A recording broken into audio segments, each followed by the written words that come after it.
भारतीय सेना पर कथित तौर पर आपत्तिजनक टिप्पणी के मामले में कांग्रेस नेता और लोकसभा में विपक्ष के नेता राहुल गांधी की मुश्किलें बढ़ती जा रही हैं। लखनऊ के एसीजेएम तृतीय एमपी एमएलए कोर्ट में चल रहे इस मामले की 23 जून 2025 को ही 5वीं सुनवाई हुई थी, लेकिन राहुल गांधी एक बार फिर अदालत में हाजिर नहीं हुए। दरअसल ये मामला उदय शंकर श्रीवास्तव बनाम राहुल गांधी नाम से जाना जाता है। शिकायतकर्ता उदय शंकर श्रीवास्तव ने यह आरोप लगाया है कि राहुल गांधी ने भारतीय सेना को लेकर कुछ ऐसे बयान दिए हैं जिससे सेना और सैनिकों की छवि को नुकसान पहुंचा है।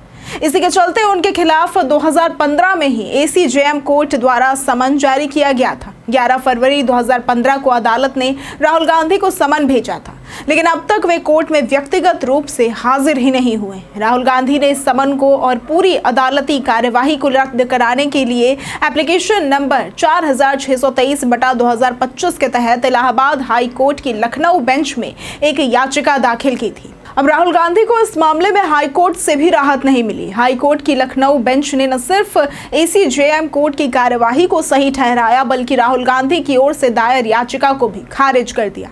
कोर्ट ने साफ कहा कि निचली अदालत द्वारा जारी समन आदेश में कोई भी कानूनी खामी नहीं है।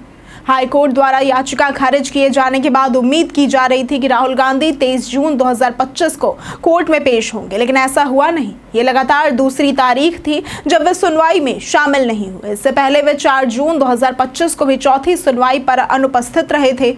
राहुल के वकील ने सुप्रीम कोर्ट की दलीलें भी पेश की। राहुल गांधी के वकील प्रांशु अग्रवाल ने कोर्ट में तर्क दिया कि इस मामले में अब सुप्रीम कोर्ट में स्पेशल लीव पिटिशन यानी कि SLP दाखिल की जा रही है और इसी आधार पर राहुल गांधी की पेशी से छूट दी जानी चाहिए। दूसरी ओर शिकायतकर्ता उदय शंकर श्रीवास्तव और उनके वकील विवेक तिवारी ने कोर्ट में जोरदार बहस करते हुए कहा कि राहुल गांधी के पास न तो फिलहाल कोई स्टे ऑर्डर है और न ही सुप्रीम कोर्ट से कोई राहत मिली है। उन्होंने दलील दी कि किसी ऊंची अदालत में अपील फाइल कर देने मात्र से ट्रायल कोर्ट की कार्यवाही पर रोक नहीं लगती। इसी आधार पर शिकायतकर्ता ने अदालत से मांग की कि राहुल गांधी के खिलाफ एक गैर जमानती वारंट जारी किया जाए ताकि वे अगली तारीख पर अनिवार्य रूप से हाजिर हो सके। अब दोनों पक्षों की दलीलें सुनने के बाद एसीजेएम तृतीय एमपी एमएलए कोर्ट ने अपना निर्णय सुरक्षित रख लिया है। अब सबकी नजर इस बात पर टिकी है कि क्या कोर्ट राहुल गांधी को कुछ और मोहलत देगा या फिर उनके खिलाफ गैर जमानती वारंट जारी होगा।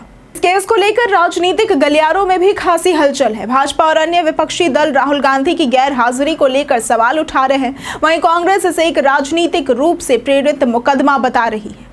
अब देखना यह होगा कि कोर्ट अगली सुनवाई में क्या रुख अपनाता है। अगर गैर जमानती वारंट जारी होता है तो यह राहुल गांधी के लिए एक बड़ा झटका साबित हो सकता है, खासकर ऐसे समय में जब वे आगामी चुनावों की तैयारियों में जुटे हैं। तो एक सवाल, क्या आपको लगता है कि राहुल गांधी को इस मामले में कोर्ट में पेश होना चाहिए था?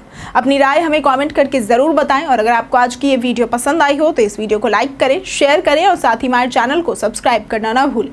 आज के लिए सिर्फ इतना ही। वीडियो में साथ बने रहने के लिए धन्यवाद।